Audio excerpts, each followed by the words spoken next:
the Dark Souls Trilogy good after playing for the first time in 2022 post Elden Ring? That's what I wanted to find out when I went into the Dark Souls Trilogy for the first time ever after absolutely falling in love with Elden Ring. To understand my first experience with Dark Souls, you need some background of my FromSoftware experience. First, I played Dark Souls 1 many years ago when it was fairly new. Only I made it to the Taurus demon, gave up, and never launched the game again. In 2015, I bought Bloodborne and beat it more than once. I loved it so much. I think Bloodborne's faster combat and less patient blocking and parrying system like Dark Souls really sucked me in and just really hit with me for the gameplay style. Then, I continued not playing FromSoft games for many years to come. Fast forward to 2022, I bought Elden Ring about a week after it came out. I was considering not buying it all because I wasn't sure that I would like it. Boy, was I wrong. Elden Ring quickly became one of my favorite games of all time. My first run took over 120 hours, and as soon as I finished, I started a new character and went again. I truly couldn't get enough. Now, months later, in the midst of a game drought, friends recommended I try the Dark Souls Trilogy again. I figured it was as good a time as any to give it another shot. Plus, with my new Elden Ring experience, it should be a little easier than ever before. That brings us to my first time playing Dark Souls Prepare to Die Edition, Dark Souls 2 Scholar of the First Sin, and Dark Souls 3. First, I just want to say that playing Elden Ring first probably made my experience a little worse than others who played the game much earlier. 30 FPS, quality of life issues, kindling at bonfires, no omnidirectional rolling, tons of things about Dark Souls feel outdated at this point in 2022, so take what I say with a grain of salt. When you're used to 120 FPS, it's a little difficult to get back to 30. Not to mention, the bosses are actually quite easy compared to most in Elden Ring.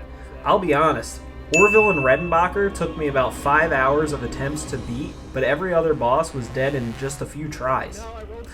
The first half or so of Dark Souls is nearly a perfect game.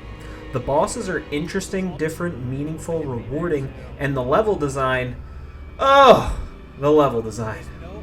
Up until the end of Anor Londo, Dark Souls level design is some of the best you'll ever experience.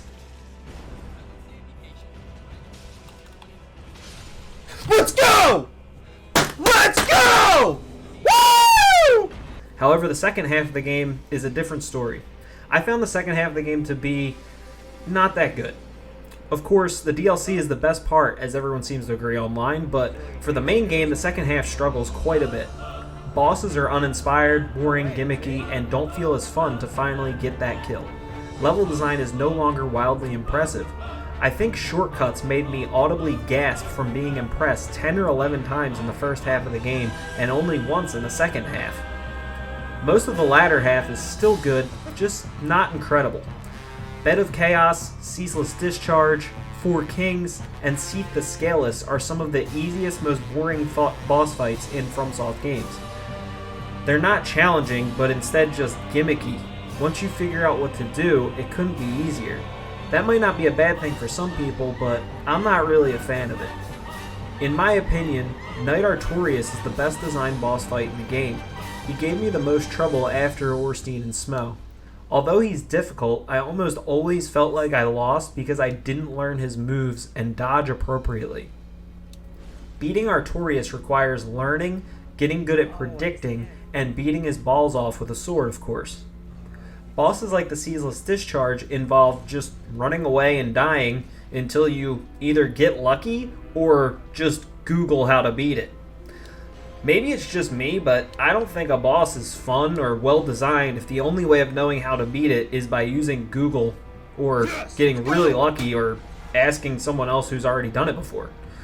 Overall, the best fight of the latter half of the game was the final boss, Gwen, in my opinion. Unfortunately, if you know he can be parried, which I did know that going in, he's easy as well. It only took me a few tries to perfect the parry, and instantly I killed him in less than a minute. It might seem like I've said a lot of negatives about it, but that's just because everyone knows what makes Dark Souls 1 good. I love Dark Souls 1 overall. I'd say I understand why people loved this game so much when it came out. I'm sure parts of it feel outdated to me because I played newer FromSoft games first. I think a lot of the hype remains for it because of nostalgia, but overall it's still an easy 8 or 9 out of 10. The first half alone is incredible. I'd honestly probably give it a 10 out of 10, but I'd give Dark Souls Past and Orlando a 7 out of 10 overall. This game's so easy. Next, I moved on to Dark Souls 2. Again, I received warnings from friends that this was likely the worst of the trilogy. It's also worth noting that I played Scholar of the First Sin, which is supposedly much different from the original version of the game. I knew it wasn't as good as Dark Souls 1, however, I didn't think it would be as bad as it was. I thoroughly did not enjoy Dark Souls 2. Specifically, areas like Iron Keep before Smelter Demon or the Black Gulch are very poorly designed. I never felt like I was being fairly challenged. I was simply killed by 23 archers and knights at once, or 47 poison dart statues while something leaped out of the ground at me. It wasn't a fun, challenging experience to overcome. It was just stupid. Next, I think everyone knows this already, but ADP and leveling your roll dodge is one of the dumbest things I've ever experienced. It made early game boss fights hard purely because I would time dodges correctly or often dodge an attack completely and still get hit. It just is not good.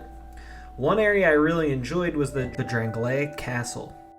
I thought this small area was much closer to level design and enemy placement in Dark Souls 1. It was a fun challenge to overcome instead of an unfair death fest.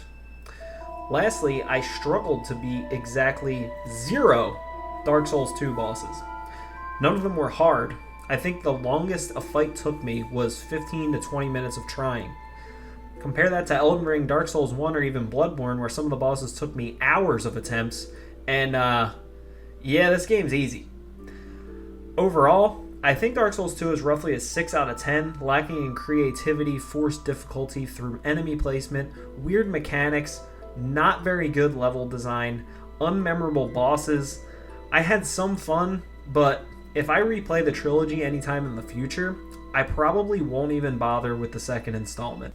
Finally, I got around to playing Dark Souls 3.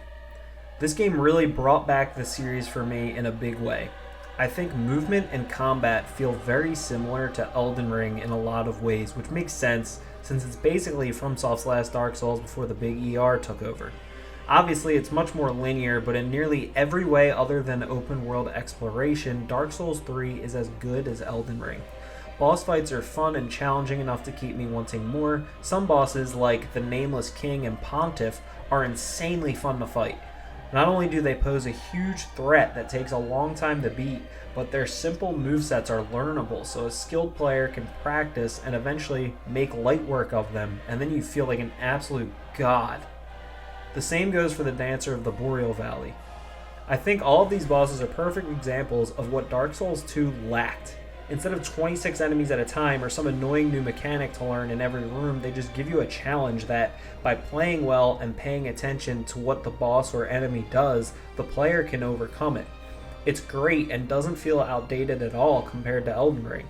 Undoubtedly, it's my favorite of the trilogy, which might be because I didn't play the first game earlier like other people, but who knows. Overall, I gave Dark Souls 3 a 9 out of 10. And that's what I thought of the Dark Souls trilogy after 200 plus hours of Elden Ring. For the first time in 2022, I beat all 3 Dark Souls games, and I'm proud of myself because I honestly never thought I could do it. If you're considering playing the Dark Souls trilogy for the first time because you loved Elden Ring like me, I think you'll love it and have a much easier time with difficult bosses.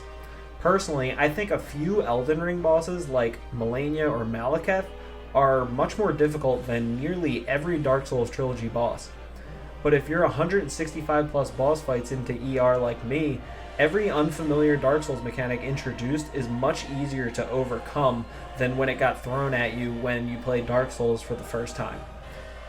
If you enjoyed this video, please consider giving it a like and subscribing to my channel. I love you. Open and I don't open it, and then it would have opened and I just walk away for no reason. Enemy in here?